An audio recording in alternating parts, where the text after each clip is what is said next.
Teman-teman, selamat pagi. Pagi ini aku agak sedikit kaget juga ya teman-teman. Jadi tadi memang di bagian yang kebun depan, yang terutama di bagian bayam ini kan memang kering, sehingga aku putuskan untuk siram.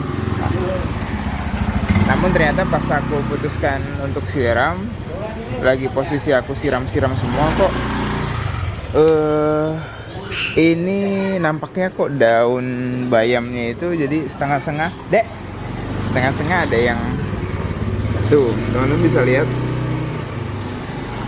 Terutama di bayam merah, teman-teman. Jadi kayak kepotong-kepotong gitu, teman-teman. Nah, seperti ini, teman-teman. Tuh. Jadi kayak ada yang apa ya? Kayak ada yang gompel-gompel gitu di daunnya. Namun hal tersebut nggak terjadi di bayam hijau. Jadi dominasi yang gompel-gompel itu ada di bayam merah. Nah teman-teman bisa lihat tuh, di bayam hijau aman ya teman-teman, nggak terlalu banyak ini. Dan di ini jenis Rona pun juga aman teman-teman, nggak terlalu banyak yang gompel-gompel atau pocel seperti itu teman-teman. Nah, kalau dari analisa aku sendiri, nampaknya condong ini adalah serangan belalang, dimana memang setelah aku cek dari keseluruhan tuh, kalau untuk jenis ulat dan lain-lainnya tuh nggak ada. Condong ke belalang, yang mana memang kalau dari melihat case ini bayam merah habis teman-teman. Tuh daunnya habis, dan habisnya itu di ujung-ujungnya daun gitu teman-teman. Nah untuk bayam hijau aman, dan bayam Rona sedikit nih teman-teman juga kena. Bayam merah habis lagi sebelah sini. Nah jadi belalang itu lebih menyukai bayam merah ya teman-teman, ketimbang jenis lainnya. Namun dari secara nalar mungkin mengapa belalang lebih suka dengan si bayam merah ini ketimbang dengan bayam lainnya, karena mungkin warnanya atau tampilannya itu lebih menarik teman-teman, sehingga dia kan lebih menyala. Kalau teman-teman bisa lihat, ini adalah bayam hijau, ini adalah Rona, ini adalah bayam merah. Nah mungkin tampilannya lebih menarik, sehingga lebih disukai oleh belalang ya, jenis yang bayam merah ini. Ya untuk dari segi rasa kemungkinan sih sama ya teman-teman, karena kan varietas bayam-bayam juga. Ini tadi harus aku siram, kondisinya basah, dan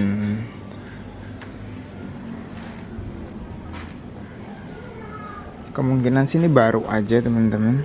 Jadi baru entah semalam atau kemarin sore. Tapi ketika kemarin sore itu aku nyiram, ini tuh masih aman-aman aja teman-teman. Karena kan kemarin juga sebenarnya banyak hujan juga teman-teman, sehingga itu yang menjadi penyebabnya juga teman-teman. Dan apakah yang sudah seperti ini, bocil-bocil ini bisa tumbuh lagi? Kalau masih yang seperti ini, teman-teman bisa lihat, ini masih kayak gini, ini masih bisa tumbuh teman-teman. Nggak, makanya aku biarkan saja. membiarkan saja. Dan untuk tindakan preventifnya, ini aku mau semprot pestisida nabati agar takutnya dalam beberapa waktu dekat ini dia balik lagi dan bisa menghabiskan ini semua kemungkinan. Yang ini, Wandi, pestisida nabati dong tolong. Yang di sebelah kanan ya, Wan, yang dekat Nutriplan biru. Nah, ini aku semprot agar kiranya ini sebagai, bukan yang putih, tindakan preventif buat mencegah balik lagi. Nah, seperti ini teman-teman.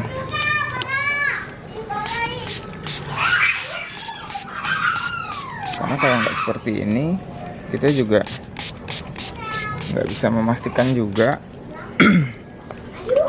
Sorry, maksudnya dengan begini aja kita juga belum tentu dia tuh nggak balik lagi. Dia begini aja sebenarnya juga bisa balik lagi, karena kan memang ini kan sifatnya kan responnya lambat, namun paling tidak memberikan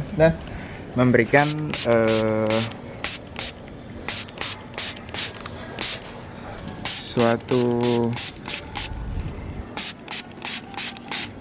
aroma yang menyebabkan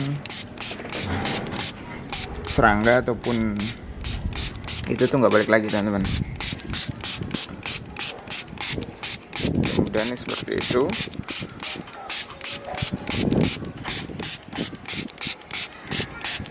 Nah, seperti ini, teman-teman.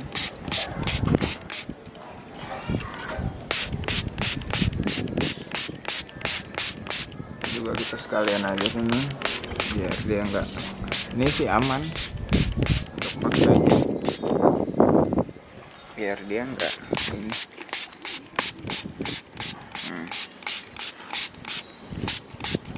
Kan sayang teman-teman kalau misalkan ini enggak kita maksimalkan dari segi warnanya, kan udah mempercantik gitu teman-teman. Jadi kalau seumpama kita biarkan saja, takutnya ntar pada botak semua. Dan setidaknya ini tidak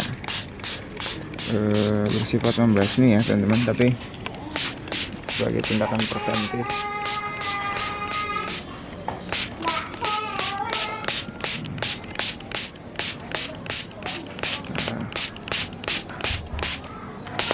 Wortelnya juga teman-teman. Nah, dah. Jadi untuk pola pencegahan seperti ini biasanya 2-3 hari aku berturut-turut setelah serangan seperti ini. Nah, nanti ketika memang besokan misalkan ini udah nggak ada serangan lagi, atau lusa sudah tidak ada serangan lagi, interval waktunya aku lebih perpanjang, misalkan jadi 4 hari sekali, ataupun setelah udah aman banget ya 7 hari sekali, nggak apa-apa teman-teman. Jadi aku semprotin pestisida organik. Bisa teman-teman pakai merek apapun silahkan, yang penting memang sudah terpercaya dan sudah dibuktikan gitu loh. Nah, dengan pola pencegahan seperti ini kita bisa memaksimalkan dari potensi serangan serangga, terutama belalang seperti ini. Jadi dia setelah habis hinggap, biasanya polanya belalang itu seperti ini teman-teman. Siklus belalang, dia hinggap, kemudian dia makan yang dia hinggapi, kemudian dia pergi lagi ke tempat yang memang menjadi istirahatnya. Karena ini adalah bukan tempat istirahatnya. Mengapa? Karena di kanan kiri tempatku ini masih banyak pohon yang lebih besar. Cenderung dia akan berteduh di tempat yang memang bisa menjadi naungannya. Apalagi di musim hujan seperti ini, otomatis dia agar tidak terkena hujan di saat deras-derasnya gitu teman-teman. Kalau dia hinggap di sini kan pasti otomatis akan kena. Jadi kemungkinan besar ketika dia udah makan hinggap sebentar, langsung dia loncat lagi, kabur lagi gitu teman-teman. Nah, jadi itu ya teman-teman ya, aku sedikit sharing ke teman-teman bagaimana eh, ternyata memang bayam merah ini lebih disukai oleh